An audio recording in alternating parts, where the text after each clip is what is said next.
Gadis ini ragu-ragu masuk ke dalam lift. Ketika pria tua itu masuk, gadis itu ikut masuk. Tiba-tiba lampu berkedip. Gadis itu melihat sosok yang menakutkan di dalam lift. Tapi ternyata, itu hanya pandangannya. Gadis itu sama sekali belum masuk ke lift itu. Dia terpaku. Tapi di dalam pandangannya dia berteriak minta tolong.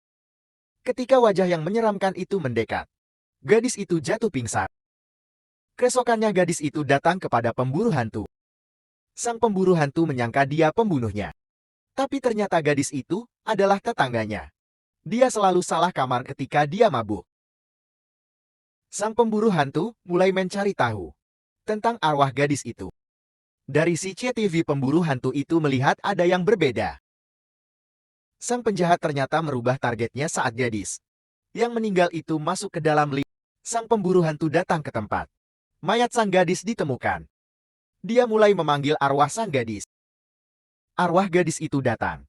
Ia terlihat sedih seolah-olah ingin menyampaikan sesuatu. Arwah itu menangis dan lalu menghilang. Ketika wanita ini menelpon, tiba-tiba arwah itu datang kepadanya. Sang pemburu memulai pekerjaannya dengan membakar dupa untuk memanggil arwah. Arwah itu datang. Dia mulai menembak untuk memblokir jalan arwah. Paranormalnya melepaskan kalungnya agar arwah itu masuk ke tubuhnya. Arwah itu ingin kabur. Ketika melihat jepit rambut pemburu, sang arwah mengingat masa lalunya. Arwah itu tiba-tiba ketakutan. Melihat itu pemburu hantu menyembunyikan jepit rambutnya.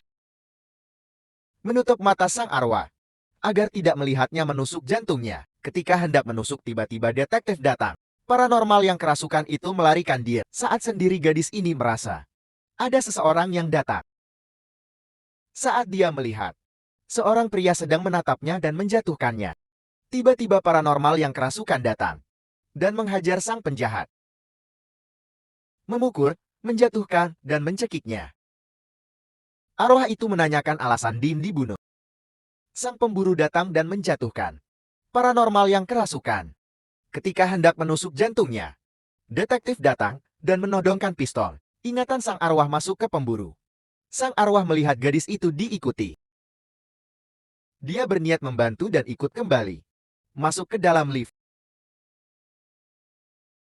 Tapi tiba-tiba penjahat malah menodongnya dengan pisau. Gadis yang tidak tahu apa-apa ini pergi berlalu keluar dari lift. Sempat melirik pintu lift tertutup. Ingatan itu hilang bersamaan dengan jepit rambut pemburu. Detektif datang dan membangunkan paranormal. Semua orang ada di kantor polisi menjelaskan apa yang terjadi.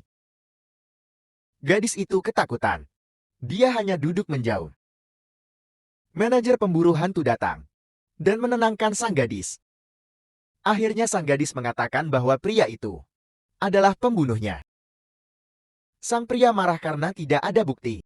Ketika diinterogasi, pria itu mengaku berpacaran dengan sang gadis. Sandi rumah didapat karena sang gadis yang memberikannya langsung.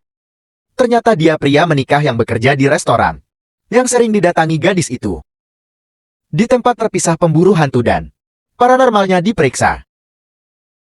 Pemburu hantu itu menceritakan kenangan arwah yang dia dapatkan.